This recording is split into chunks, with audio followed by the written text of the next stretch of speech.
1851 سے پہلے اس دنیا کا کوئی آدمی نہیں جانتا تھا کہ خدائی کا دعویٰ کرنے والا فرعون کے لاش کا کیا ہوا تھا اور اس کے باقیات کہاں ہیں اور ہے بھی یا نہیں۔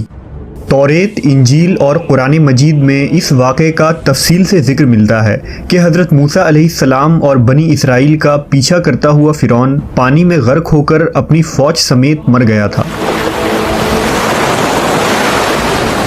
جبکہ حضرت موسیٰ علیہ السلام اور بنی اسرائیل اللہ کے حکم سے سمندر کے بیچ بننے والے راستے سے گزر گئے تھے۔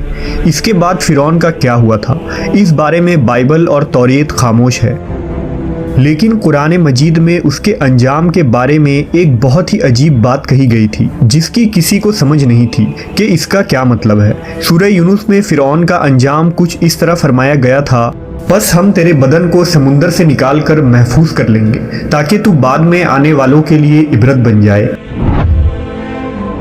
یہ واقعہ آج سے 3500 سال پہلے پیش آیا تھا۔ دراصل فرعون کے سمندر میں ڈوب کر مرنے کے بعد سمندر نے اس کے جسم کو اللہ کے حکم سے باہر پھینک دیا تھا، جبکہ باقی لشکر کا کوئی نام و نشان نہ ملا۔ مصریوں میں سے کسی شخص نے ساحل پر پڑی اس کی لاش کو پہچان کر اہل دربار کو بتایا۔ فرعون کی لاش کو محل پہنچایا گیا۔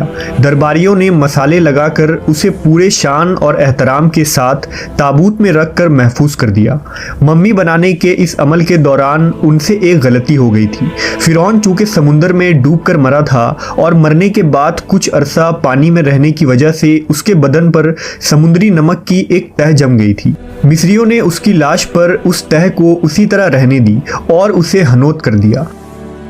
وقت گزرتا رہا، زمین و آسمان نے بہت سے انقلاب دیکھے جن کی گرد کے نیچے سب کچھ دب گیا، یہاں تک کہ فرعون کی ہنوت شدہ لاش بھی زمین کے تہ میں چھپ گئی۔ فرعونیوں کے نام صرف کتابوں، ان کی تعمیرات اور لوگوں کے ذہن میں رہ گئے۔ اس واقعے کے 2000 سال بعد اس دنیا میں اللہ کے آخری نبی حضرت محمد صلی اللہ علیہ وسلم تشریف لائے۔ آپ پر نازل ہونے والی آخری کتاب قرآن مجید میں فرعون کے قصے بڑی تفصیل کے ساتھ بیان کیے گئے تھے۔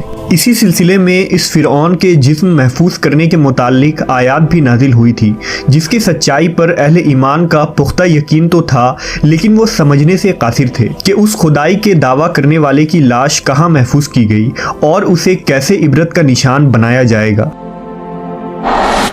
سن 1871 عیسوی میں مصر کے ایک شہر الغورنیہ سے تعلق رکھنے والے ایک معمولی چور احمد عبد الرسول کو فرعون کے ہنوت شدہ لاشوں کی طرف جانے والے خفیہ راستے کا پتہ چل گیا۔ وہ اس سرنگ سے داخل ہوتا اور اندر رکھے فرعونیوں کے قیمتی سامان چوری کر کے بیچا کرتا تھا۔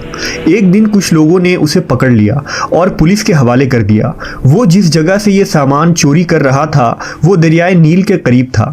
وہاں سے ملنے والے راستے کی جب مسلسل کھدائی کی گئی تو وہاں دوسرے ممیوں کے ساتھ اس غرق ہونے والے فرعون کی لاش بھی مل گئی۔ اس کے کفن پر سینے کے مقام پر اس کا نام لکھا ہوا تھا۔ ان ممیوں کو ماہرین قاہرہ لے گئے۔ جب ان ممیوں کا جائزہ لیا گیا تو فرعون کے ممی پر جمے نمک کے تہ سے یہ تصدیق ہو گئی کہ یہ وہی فرعون ہے جسے اللہ نے پانی میں غرق کر کے بدترین انجام سے ہمکنار کیا تھا۔ یہ بہت بڑی کھوج تھی، لہذا دنیا بھر کے آرکیولوجسٹ اور سائنٹسٹ مصر آنے لگے۔ اس کی جانچ کرنے کے بعد دنیا بھر کے ایکسپرٹس نے یہ تصدیق کر دی کہ یہ وہی فرعون ہے جو موسیٰ علیہ السلام کے وقت موجود تھا اور خدائی کا دعوے دار تھا۔ اس کی لاش کو عجائب گھر میں محفوظ کر دیا گیا۔ 1982 میں فرعون کی ممی خراب ہونے لگی تو اس وقت کے مصری حکومت نے فرانس کی حکومت سے درخواست کی کہ فرعون کی ممی کو خراب ہونے سے بچایا جائے، لہذا مصری اور فرانسیسی سائنسدانوں نے مل کر ممی کو فرانس لے جانے کا فیصلہ کیا۔ جب فرعون کی لاش کو فرانس پہنچایا گیا تو ایئرپورٹ پر اس دور کے فرانسیسی صدر خود حکومت کے تمام عہدیداروں اور فوج کے افسروں کے ساتھ استقبال کے لیے موجود تھے۔ فرعون کا استقبال کسی عظیم زندہ بادشاہ کی طرح کیا گیا۔ فوجی دستوں نے توپوں کی سلامی دی اور پھر ممی کو ماہر ڈاکٹروں کے ٹیم کے حوالے کیا گیا۔